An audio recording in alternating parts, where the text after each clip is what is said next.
Have you ever heard of a house built for ghosts? A house so strange, so sprawling, that its own owner needed a map just to find her way around? Today, we're re-stepping inside one of America's most bizarre and haunted locations, the Winchester Mystery House. This isn't just a story about a strange building.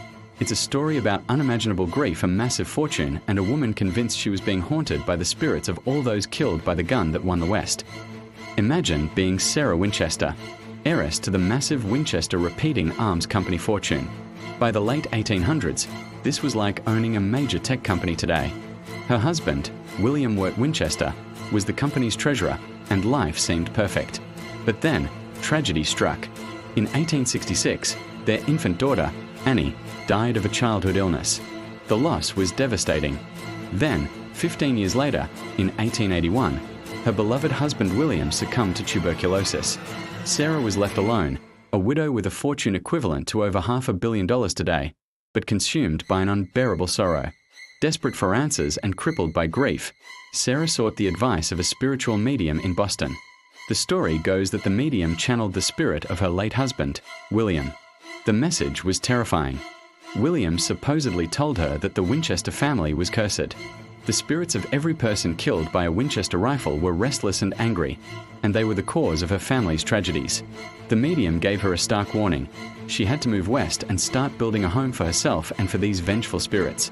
The construction, she was told, must never stop. If the sound of the hammers ever fell silent, she would be the next to die.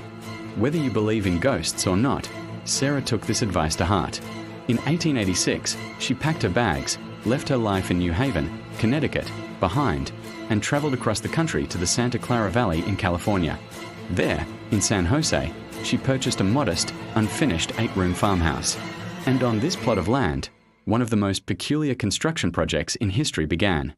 For the next 38 years, until the day she died, construction on the house never ceased. 24 hours a day, 7 days a week, 365 days a year, the sound of hammers and saws filled the air. Carpenters worked in shifts, with no master blueprint, no grand design. The only architect was Sarah Winchester herself, who would reportedly meet with her foreman each morning to hand him new sketches, often drawn on napkins or scraps of paper. These plans, she claimed, came to her during nightly seances held in a special room in the house, where she communed with the spirits. The result was a sprawling, architectural labyrinth. The house grew from a simple farmhouse into a chaotic mansion.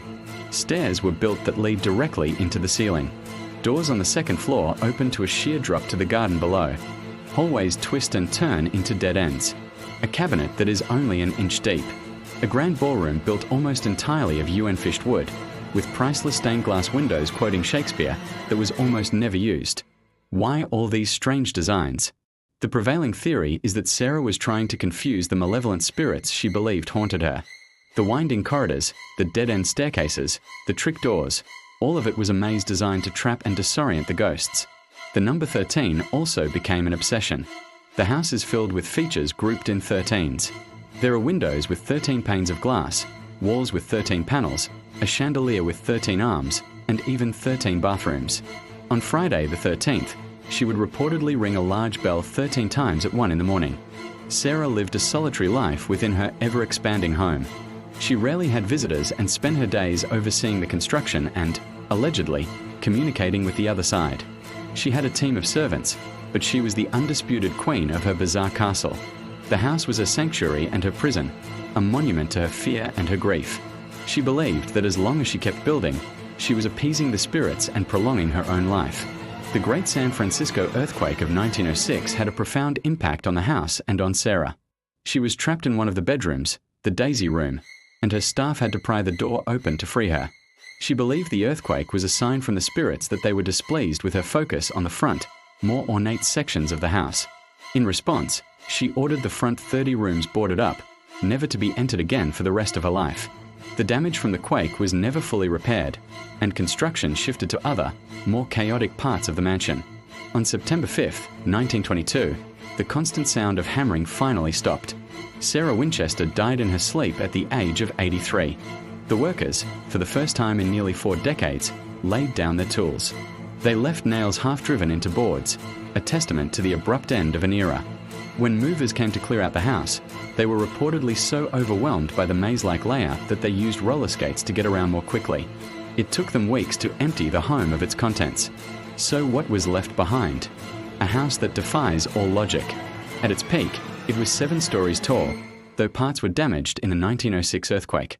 Today, the Winchester Mystery House stands as a testament to one woman's obsession. It has 160 rooms, including 40 bedrooms and 2 ballrooms. There are 2,000 doors, 10,000 windows, 47 fireplaces, and 17 chimneys. There are miles of hallways, some so narrow you have to turn sideways. Today, the house is a world-famous tourist attraction. Millions have walked its winding halls, marveling at the bizarre architecture and soaking in the chilling atmosphere. And the stories of hauntings continue. Visitors and staff report hearing footsteps in empty corridors, seeing doorknobs turn on their own, and feeling sudden cold spots. Many have claimed to see the ghostly figure of a woman in Victorian dress, believed to be Sarah herself, still wandering the halls of the home she could never finish. Another common report is the apparition of a man with a dark mustache, thought to be one of Sarah's loyal carpenters, still on duty. Is the Winchester Mystery House truly haunted by the victims of the Winchester rifle? Was Sarah Winchester a brilliant, eccentric architect, or was she a woman tormented by grief and superstition, building a prison for herself and the ghosts of her past? We may never know the full truth, but what remains is an incredible, confounding structure, a physical manifestation of a tortured soul, and one of the most compelling and mysterious places in the entire world. It's a house built on a foundation of sorrow, a monument to a curse, and an eternal puzzle box that continues to fascinate and terrify us all. Thanks for joining us on this tour of the Winchester Mystery House. If you enjoyed this journey into the strange and unexplained, be sure to hit that like button and subscribe for more deep dives into historical mysteries. Let us know in the comments what you think. Was Sarah haunted or just heartbroken? We'll see you in the next video.